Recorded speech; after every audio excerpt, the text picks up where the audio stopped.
있어. 자, 5번. 가와 나는 모두 18세기 중국의 현실을 제시하면서 그건 좋아. 근데 그러한 현실이 다른 나라에 미친 영향을 예를 들어 설명하고 있다 그러는데 다른 나라에 미친 영향 이런 거 안 나와.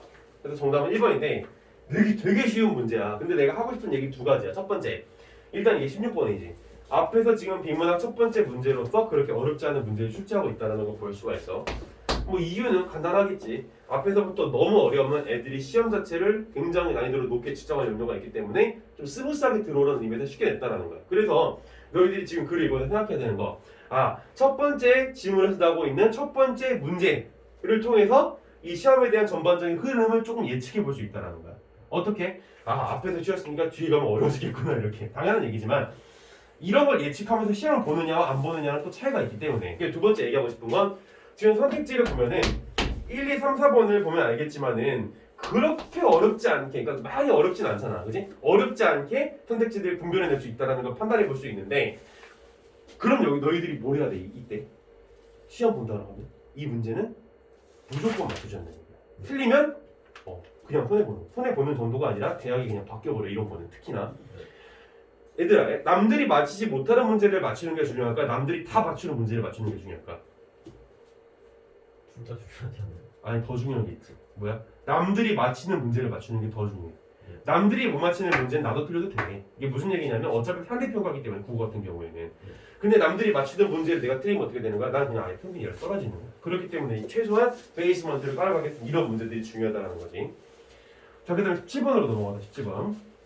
자, 가의 박제가와 이동부에 대한 이해로 적절하지 않은 것은 이제 무엇인가를 보게 되면은, 자, 일단 지금 그냥 편의상 바로 보도록 하자. 대중이라고 칠까? 자, 박제가는 성의 문물을 도입하는 것이 중화를 이루는 방도라고 생각하였다, 간주하였다라고 얘기하고 있는 거지. 뭐 당연한 얘기지, 그지? 왜냐면 박제 같은 경우에는 청에 대한 충성이 지나치니만큼 과도한 사람이었으니까. 자, 2번. 박제가는 자신이 파악한 청의 현실을 조선을 평가하는 기준이라 생각하였다. 그러니까 이거 뭐라 그래? 조선의 독자성을 버려도 된다는 얘기를 하고 있는 거지. 다 맞는 얘기고. 3번. 이덕무는 청의 현실을 관찰하면서 이면에 있는 민생의 문제를 간과하지 않았다. 아까 기억나지? 민생 경제하고 지적했잖아. 4번. 이덕무는 청 문물의 효용성을 긍정하면서 좋아. 청이 내 중화를 보존하고 있음을 인정했다고 그랬는데 아니지. 뭐야? 청나라 쟤네들 떼놈이다. 만주족의 그런 전통을 갖고 있다. 명나라가 좋다라는 얘기는 하고 있단 말이야. 그러니까 이거는 틀린 얘기니까 정답은 4번이지. 알겠지? 네. 자, 5번. 박제가와 이덕무는 모두 중화관념 자체에 대해서는 긍정적인 태도를 견지했다라고 얘기하고 있는데 관념 자체에 대한 긍정적인 인ter 견지하고 맞지. 그러니까 이걸 기준으로 지금 판단하고 있는 거 아니야. 자, 18번 넘어가자. 자, 평등견에 대한 이해를 적절하지 않은 것은 이거 은근히 조금 어려워하는 친구들이 있어. 왜 그러냐면 이게 지금 보면 3번하고 5번이 조금 헷갈릴 수 있어. 풀다 보면 뭐 그렇게 느끼는 사람이 여기 있을지 모르겠지만, 자, 어쨌든 한번 가보자. 자, 1번. 조선의 평등견이 무엇인가? 1번. 조선의 풍토를 기준으로 삼아 청의 제도를 개선하고자 하는 인식. 자, 개선하고자 한다면 여기에 담겨있는 전제가 있지. 왜 개선하고자 하는 거야? 청의 제도가 많은 문제점을 가지고 있기 때문이겠지. 그치? 근데 이런 청의 제도 자체를 문제점이라고 지적한 적이 있어 없어? 평등견에서 없어. 뭐야? 서로 구별되지만 서로 배타적이지 않다 라는 정도의 얘기만 했지. 그리고 이런 얘기도 했었잖아. 뭐라고? 이분법을 넘어서자는 얘기도 했었다고. 그러니까 이거를 좋다 나쁘다 이렇게 판단하는 걸 넘어서자. 그러면 이런 얘기를 했을까 안 했을까? 안 했겠지. 그러니까 1번은 너무 아니지. 2번. 조선을 고유한 삶의 방식을 청의 방식에 따라 개혁해야 한다는 인식 태도이다라고 얘기하고 있는데 이것도 개소리지. 역시. 그치? 비슷한 맥락에서. 그러니까 헛소리야.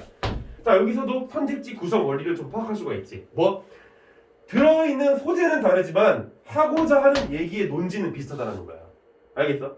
그러니까 구조가 비슷하다는 거야. 그렇기 때문에 하나에 대해서 정교하게 판단이 이루어지면 다음 선지 같은 경우에는 어렵지 않게 빨리빨리 치고 나갈 수 있는 장점이 생긴다는 거야. 3번. 청과 조선의 가치를 평등하게 인정하고, 여기까지 좋아. 자, 풍토로 인한 차이를 해소하려는 인식태도이다라고 얘기하고 있는데, 자, 차이를 해소한대. 근데 아까 전에 이동부가 뭐라 그랬어? 이동부의 주장이 뭐야? 청과 조선이 어떻게 된다 그랬어? 서로? 아니, 구별된다고 얘기를 했잖아. 구별된다고 얘기를 했는데 차이를 해소한다 그러면 어떡해? 개소리잖아. 그지? 그러니까 이거는 아닌 거야. 4번. 중국인의 외양이 변화된 모습을 명에 대한 의리분지와 관련한 지와 파악하는 인식태도이다라고 얘기하고 있는데, 이거 이제 이동부가 얘기한 게 맞기는 해. 맞기는 한데 이게 평등견에 대한 얘기야? 아니지. 그러니까 아예 내용 자체가 틀려버린 거야 이거는. 5번. 정답은 5번일 텐데 청에 대한 배타적 태도를 지양하고 너희 지양과 지향은 구별할 줄 알지? 그걸 못하면 그럼 바보지. 지향은 내가 좋아하는 거고 지향은 뭔가 하지 않으려고 하는 거고. 자, 청에 대한 배타적 태도를 지향하고 청과 구분되는 조선의 독자성을 유지하는 인식태도이다. 그래서 정답이 탁 등장하는데 사실 여기서 독자성이라고 하는 측면에서 애들이 헷갈림을 가지기 시작한단 말이야. 평등견이면 조선과 청을 둘 다 좋다고 보는 거, 둘 다 그냥 이렇게 구별돼서 보고자 하는 거 아닌가? 근데 조선의 독자성을 유지한다고? 그러면 뭔가 조선의 독자성을 유지하면서 청을 판단하는 것 같은데 이런 헷갈림이 분명히 올 수 있다는 거야. 안 그래? 나만 그랬나? 나는 그렇게 느껴지는 게 좀 있던데 내가 바본가? 근데 이거를 해결할 수 있는 방법이 딱 하나 있지. 아까 전에 박제가 뭐라 그랬어? 조선 독자 안 된다 그랬잖아. 근데 얘는 뭐라 그랬어? 서로 배타적이지 않다 그랬지. 그럼 여기서 대조적인 구조로 인해서 뭐가 나오는 게 되는 거야? 독자성을 유지해도 좋다라는 얘기를 하는 거잖아. 이동무 같은 경우에는. 그러니까 맞는 얘기가 된다라는 거지. 사실 이 출제 의도는 이거야. 그냥 독자성 괜찮네 이게 아니라 이 사람이 이런 얘기를 했고 그리고 이 평등견이라고 하는 관점에 의해서 이 두 가지가 대조가 되고 있다는 걸 보는 게 되게 중요하다는 거지. 근데 5번이 정답인 거야. 알겠지? 이런 식으로 이게 선택지를 봐줘야 됐던 거야. 그냥 쉬워 이러는 게 아니라 공부할 때는 더 분석적으로 들어가야지. 자 19번. 자, 문맥을 고려할 때 기억의 의미를 파악한 내용으로 가장 적절한 것은 무엇인가? 여기서 기억은 뭐야? 심각한 위기의 씨앗들이 나에서 나오고 있는 위기의 씨앗. 그러니까 중국이 가지고 있는 문제점이지. 부정부패, 그 다음에 이제 사회적으로 이제 그 신분 질서가 이제 확고한 것, 그 다음에 뭐 집단에 의해서 반란이 일어나는 이런 상황들, 알겠지? 자, 그래서 가장 적절한 것은 이제 무엇인가 같이 한번 좀 보자고. 1번, 새로운 작물의 보급 증가가 경제적 번영으로 이어지는 상황과 가리키는 것이 이군이라고 얘기하고 있는데, 아니 지금 위기라고 얘기했는데 무슨 경제적 번영이 나와? 그러니까 선택지 수준을 알 수가 있는 거야. 이 선택지가 이런 정도의 선택지가 지금 나오고 있는 거 보면은 이 문제 자체도 그렇게 어렵지 않을 거란 추측을 해볼 수가 있어. 자 2번, 신용기관이 확대되고 여기까지 좋아. 근데 이게 무슨 위기랑 관련이 있는지 잘 모르겠지만 교역의 질과 양이 급변하고 있는 상황. 아니 이것도 긍정적인 거잖아. 무슨 헛소리를 이렇게 많이 하니, 그지? 그러니까 얘도 아니고. 3번, 반란의 위험성 증가 등 인구 증가로 인한 문제점들이 나타나는 상황을 가리키는 것이군이라고 얘기하고 있는데 이게 맞는 거지, 그지? 위험성이 증가했대잖아, 조직에 의해서. 그리고 인구 증가로 인한 문제점. 내가 아까 멜서스에 대한 얘기를 했었지. 이게 맞는 얘기지. 3번. 물론 멜서스를 근거로 풀란 얘기는 아니야. 그럼 배경 지식이니까. 그냥 그건 참고로 얘기하자. 4번. 이주나 농약 집약화, 농경 집약화 등 조정에서 추진한 정책들이 실패한 상황. 아니 조정에서 추진한 정책들 실패 이건 아예 나오지도 않았잖아. 이게 봐봐, 이건 긍정적인 얘기를 하고 있지. 근데 여긴 지금 뭐야? 부정적인 얘기들을 하고 있지. 근데 부정적인 얘기를 하는 것 중에서 4번 같은 경우에는 한 적이 없는 얘기를 또 던지고 있어요. 개소리를 치고 막. 5번, 사회적 유대의 약화로 인하여 관료 사회의 부정부패가 심화되는 상황. 야, 이거 지금 어때? 유대의 약화라고 하는 거는 좀 이상한 거 아니야? 그치? 사회적 유대의 약화라는 게 여기서 맞긴 해. 왜? 아니잖아. 아까 뭐라 그랬어? 조직체를 만들었다니까? 이런 소리를 하면 돼? 안 돼? 안 되겠지. 자, 그럼 20번으로 넘어가자 이제. 자, 마지막 문제지. 지금 우리가 1, 2번을 해결을 했고 3, 4, 5를 이제 보고 나서 끝내고 3D로 넘어가자고. 자, 3번. 자, 보기에 제시된 중국인들의 상행에 대한 기술은 나에 제시된 중국 국내 교역의 양상과 상충되지 않는다고 볼 수 있고 맞는 얘기지. 왜? 나에서도 무슨 얘기를 했었어? 중국의 교역 상황이 굉장히 급변하고 있었고 심지어 또 이거에 대한 예시를 뭐가 나오고 있어? 은이 유입돼서 이 상품 경제가 엄청 발달하고 있다는 얘기를 했었어. 그리고 복에서는 또 무슨 얘기를 해? 중국에서는 계속해서 사람들은 가난하면 장사를 한다. 그렇지? 이 사람들은 계속해서 풍요롭게 살아가려고 노력을 하는 거야.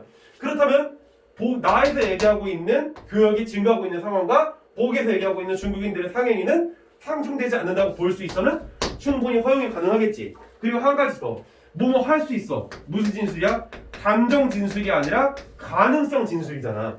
그럼 더더욱 어떻게 되는 거야? 정답이 아닐 확률이 높게 되는 거지. 왜? 여지가 많잖아. 그러니까 얘는 맞는 얘기로 취급해도 된다 이거야. 그러니까 정답이 안 되겠지. 자, 4번. 보기에 제시된 은에 대한 평가는 지우고. 자, 보기에 제시된 은에 대한 평가는 나에 제시된 중국의 경제적 번영에 기여한 요소를 첨부할 때 은의 효용적 측면을 간과한 평가라고 볼 수 있는데 이건 진짜 헛소리지. 4번이 정답이야. 그렇지? 은의 효용성을 무시한다면 이런 얘기를 하겠어? 헛소리를 한다고. 그러니까 선택지를 지금 구성을 보면은 이 앞에 있는 지문 자체가 문제를 쉽게 내려고 하는 의도가 다분히 보인다라는 거야. 그냥 맞춰라 이렇게. 그리고 이게 몇 점짜리야? 보면 알겠지? 3점짜리. 그러니까 이런 거 틀리면 어떻게 되는 거야? 그냥 내가 엄청 피 보는 거라고. 그러니까 남들이 다 맞출 만한 이런 문제들을 맞춰주는 게 중요하다. 그러면 그게 남들이 다 맞출 만한 문제인지 아닌지 어떻게 판단한다? 선택지를 보면 안다. 선택지를 보면 변적이 나오잖아. 네. 헛소리를 너무 쉽게 짓거려. 그럼 틀린 거야. 아, 그 너무 쉬운 거야. 그러면 그 문제는. 자, 5번. 보기에 제시된 중국의 관료에 대한 묘사는 나에 제시된 관료 사회의 모습을 참고할 때 지배층의 전체 면모가 드러나지 않는 진술이라고 볼 수 있어라고 이렇게 얘기하고 있는데, 자, 보기에서 제시된 중국의 관료에 대한 묘사는 뭐야?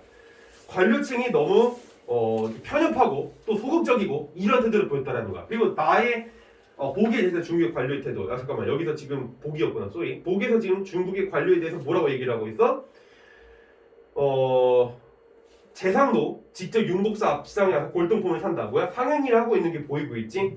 그런 태도를 지금 보여주고 있고 또 나의 제시된 관료 사회의 모습을 참고할 때 지배층의 전체 면모가 드러나지 않는 진술이라고 볼 수 있어 라고 이렇게 얘기하고 있는데 얘 같은 경우에는 많은 얘기가 될 수 있겠지. 왜? 나 같은 경우에는 아까 전에 뭐라고 얘기를 했었어?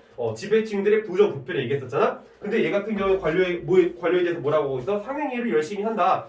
그러니까 이 부분은 뭐야? 전체 면모를 다 보여주고 있다고 할 수는 없겠지. 알겠지? 어떤 관료는 좋고 어떤 관료는 나쁜 거잖아. 쉽게 말해서. 됐어? 정답은 그래서 4번. 됐지? 질문 있으면 하고. 없으면 잠깐 좀 카메라를 좀 끊자.